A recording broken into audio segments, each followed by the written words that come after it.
El Señor esté con ustedes. Y con tu espíritu.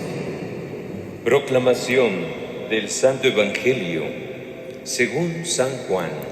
Gloria a ti, Señor.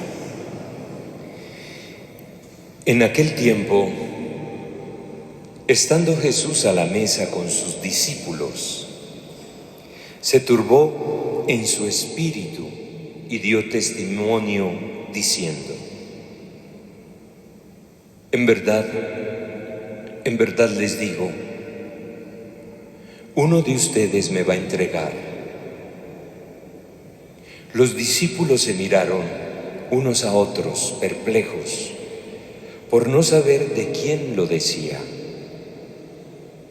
Uno de ellos, el que Jesús amaba, estaba reclinado a la mesa en el seno de Jesús. Simón Pedro le hizo señas para que averiguase por quién lo decía. Entonces él, apoyándose en el pecho de Jesús, le preguntó: Señor, ¿quién es? Aquel, le contestó Jesús, aquel a quien yo le dé este trozo de pan untado. Y untando el pan se lo dio a Judas, hijo de Simón Iscariote. Detrás del pan entró en él Satanás. Entonces Jesús le dijo: lo que vas a hacer, hazlo pronto. Ninguno de los comensales entendió a qué se refería.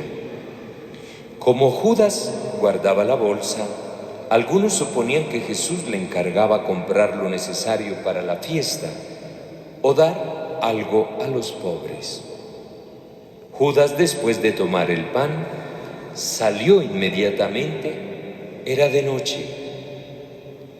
Cuando salió, dijo Jesús: ahora es glorificado el Hijo del Hombre y Dios es glorificado en él. Si Dios es glorificado en él, también Dios lo glorificará en sí mismo. Pronto lo glorificará. Hijitos, me queda poco de estar con ustedes. Me buscarán, pero lo que dije a los judíos se lo digo ahora a ustedes. Donde yo voy, no pueden venir ustedes. Simón Pedro le dijo: Señor, ¿a dónde vas? Jesús le respondió: a donde yo voy,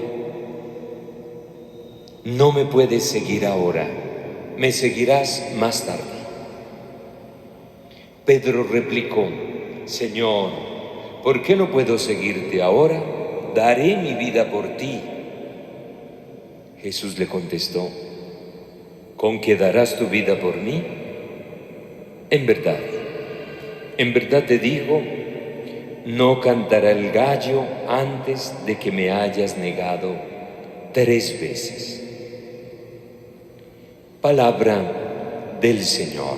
Gloria a ti, Señor Jesús. Tenga la bondad de sentarse.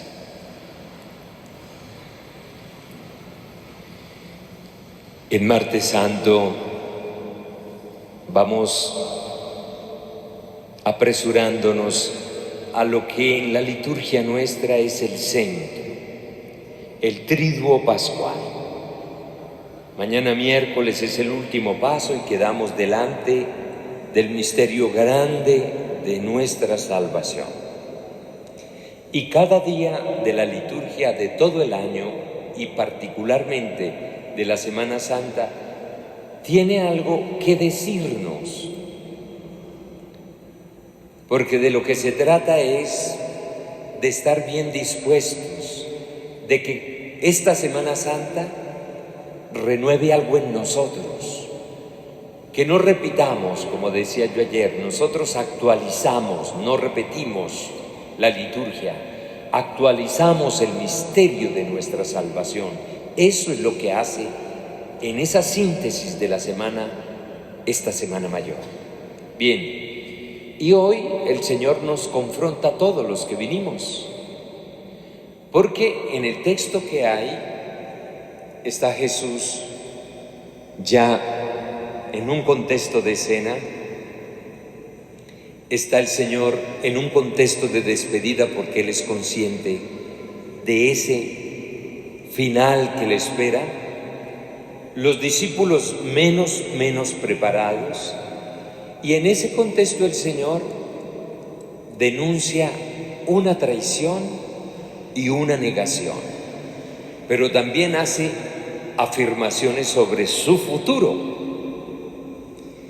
Y bueno, yo creo que a todos nos impacta lo de Judas, cuando en el lenguaje nuestro, o en nuestro mundo laboral, o en el mundo familiar, a veces cuando queremos asignarle una palabra fuerte a alguien que no se portó en la dirección de la fidelidad, le decimos Judas. Judas es un hombre temerario, aunque hay otro Judas que no es el Iscariote. Y en ese sentido,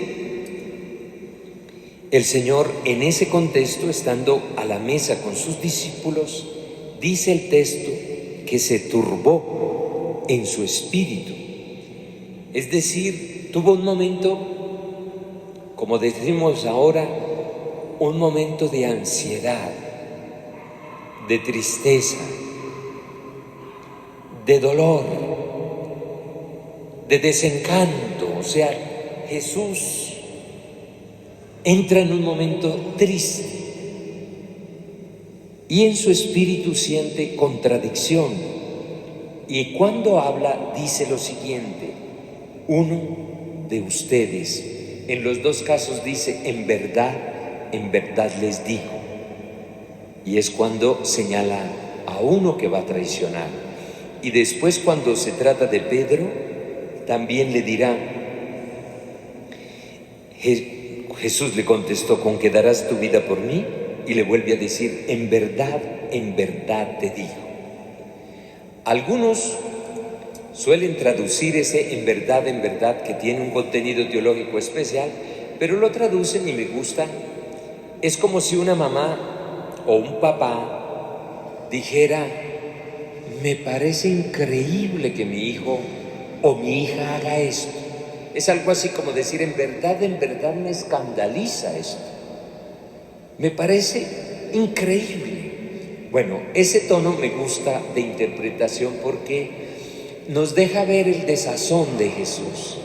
Me sorprende que con quien he caminado, que quienes me han escuchado, que a los que les he expresado mi afecto, con los que he estado junto a ellos, puedan llegar tan lejos como Judas o con la precipitud de Pedro de decir que tiene una fidelidad ya impecable sin saber realmente su propia debilidad. Y el Señor está conmovido. Y es muy importante que nosotros nos pongamos entonces en el papel de Jesús. Cualquiera de nosotros podría decir, a lo mejor algunos están aquí y dicen, yo sé qué es la traición y cuánto duele. Yo sé qué es que se comprometan con uno y al final esa prepotencia con la que se comprometieron no tuvo resultados. ¿Cuántas mamás hay desencantadas de la respuesta de sus hijos? ¿Cuántas esposas, cuántos esposos? ¿Cuántos hijos que se sienten traicionados por sus propios padres? El sentimiento de la traición es enorme y profundo. Y Jesús hoy en Judas y en Pedro nos hace sentir y nos invita a pensar qué grado, no solo desde el punto de vista de la fe y la religión que profesamos, sino en nuestra cotidianidad, qué grado de fidelidad tenemos. Si hemos sido capaces de traiciones a quien no lo merecía, si le hemos faltado a alguien en un compromiso con el que hicimos a fondo y después lo desdijimos. Esta palabra es para que nosotros nos contextualicemos. Está muy hermoso venir, estar en la procesión, pero es que este Dios que nos habla conoce la desdicha no solo del drama de la cruz, de la humillación del santo Exiomo, de su muerte cruenta, sino esta prueba de sentimientos contradictorios. Entonces dice aquí que él estaba realmente, sí, se turbó en su espíritu y dio testimonio. Los discípulos se miraron unos a otros perplejos. No sabían de quién hablaba él. Y uno de ellos, el que Jesús amaba, estaba reclinado a la mesa junto a él. Y Simón Pedro le hizo señas. Entonces él, apoyándose en el pecho de Jesús, le preguntó. Ese reclinándose en el pecho de Jesús es una expresión que también en algunos tiene esta interpretación, que era como ese gesto, como cuando una persona llega a dar un luto y no tiene una palabra, tiene un gesto. Abrazar a una persona en silencio, como diciendo, en lo que pueda yo te consuelo, estoy aquí para tu consuelo, yo te soy cercano por el dolor que tienes. Linda esa expresión y el gesto que tiene Juan, el discípulo que él amaba. Y es como darle, porque el Señor también necesita nuestros consuelos. Cuando una persona se convierte de una mala vida, de haber hecho cosas atroces, hay muchas personas allá en la cárcel, personas que ya entendieron el mal que no debieron haber hecho. Eso es consuelo para el Señor, es alivio para su amor. Y cada vez que nosotros rectificamos es consuelo, como Juan, nos reclinamos en el pecho de Jesús frente a esas traiciones que pudimos haber tenido. Y entonces dice que se reclinó y le preguntó quién era, quién es de nosotros, pero no para ponerlo en evidencia y decir, de los 12 tú eres el cretino. No. La interpretación da para pensar que se le pide a Jesús que desahogue su corazón, que ponga el nombre del que ama y le duele que lo haya traicionado. Y entonces el texto desarrolla eso. ¿No les parece lindo ver a un Jesús sufriendo por lo que le hacemos? Afectado por nuestra manera, digamos, cuando digo que le hacemos los que estamos en esta historia, en este siglo, en este año, a Cristo le hacemos lo que le hacemos en nuestras vidas cotidianas, ya no al Cristo real como este Judas, al Cristo que no pudo entender, que no aprendió a amar, que no supo escuchar, que no se dejó amar. Pero nosotros, el Cristo de hoy es el Cristo de la iglesia, los que están con nosotros, porque la iglesia es cabeza, que es Él, y el cuerpo, que es la iglesia. Y cada vez que afectamos a alguien, seguimos lastimando a este Cristo. Entonces, toda la reflexión no es para sentir compasión de Jesús, no, es para que nos demos cuenta a quién estamos lastimando en el cuerpo de Cristo, de nuestros entornos. Y entonces, aquel a quien yo le dé ese trozo de pan untado. Y untando el pan se lo dio a Judas, en fin. Qué lindo también poder en este texto, untando el pan se lo dio a Judas. Y le dijo, lo que vas a hacer, hazlo pronto. ¿Usted qué interpreta ahí? Yo interpreto, me gusta decirlo en la predicación y lo tenemos que tener claro, porque a veces hay gente que dice, ¿y Dios por qué permite ese mal? Pues les quiero decir que en esta frase yo interpreto la pulcritud de Dios con nuestra libertad. Dios nunca va a enfrentar nuestra libertad para contestarlo incluso a Él. El Dios que confesamos en el cristianismo es un Dios que se deja abofetear, humillar, crucificar. Ese es el Dios de los cristianos. ¿Y por qué? El exceso de amor da libertad excesiva. Entonces le da la libertad a Judas de entregar.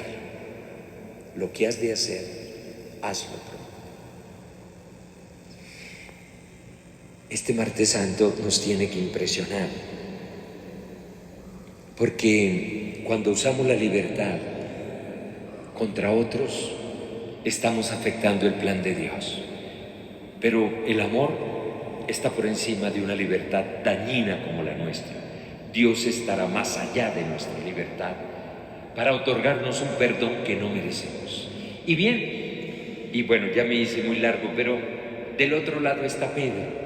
Otro perfil, un Pedro explosivo, que lo conoció, que lo aprendió a amar, porque Judas terminó allá porque al final no se dejó amar. Jesús le amaba como a los otros, pero no supo leerse amor. En su libertad posicionó sus ideas, su modo de entender, no confesó el Dios del que él hablaba. No pudo. Bien, pero Pedro sí, Pedro era de confianza, Pedro era un enamorado de la causa del Señor, pero también era débil, como todos nosotros. Si ustedes vienen a la misa y yo estoy aquí, somos un poco de Pedro. En el fondo no lo hemos traicionado, el bautismo lo intentamos desarrollar. Pero podemos terminar en Judas, ¿no? Pero digamos que no, que los que estamos aquí somos más de Pedro. Y al ser más de Pedro, no calculamos bien lo que significa seguir al Señor. Nos parece más fácil. Y solo revisemos la vida que tenemos. Y ahí se sabe qué tanto somos del Señor. Seamos francos acá para nosotros. Cada uno de nosotros, a lo largo de la vida, uno ha hecho sufrir. Cuando éramos jóvenes, cuando yo era joven, yo creo que yo hacía sufrir a mi mamá y a mi papá un poco por esa libertad mía. Pero hemos hecho sufrir. Y entonces, este Pedro cree que es capaz de una fidelidad impecable, pero somos frágiles. Y hoy el Señor lo contesta, también dice: en verdad te digo. Y es esa expresión que siempre recordamos con mucha facilidad, porque Pedro, yo daré mi vida por ti, y el Señor le dice con que no cantaré al gallo antes de que me hayas negado 3 veces. Entonces, bueno, revisemos nuestra fidelidad frente al Señor. Revisemos nuestro nivel de respuesta en esta fe que confesamos. Hoy los felicito por estar aquí en el templo en Martes Santo. Seguramente van a disfrutar y van a contemplar en la procesión los misterios del Señor. Los felicito. Pero el Señor puso una palabra en nuestro corazón para darnos luz, para llevarnos a más, para advertirnos las zonas peligrosas de una traición o de una negación. Así que démosle gracias al Señor por esta palabra que siempre es hermosa y nos da luz y nos vuelve a orientar. Martes Santo, dulce palabra, y en los días que vienen iremos creciendo en la escucha y en la contemplación del misterio que nos salva.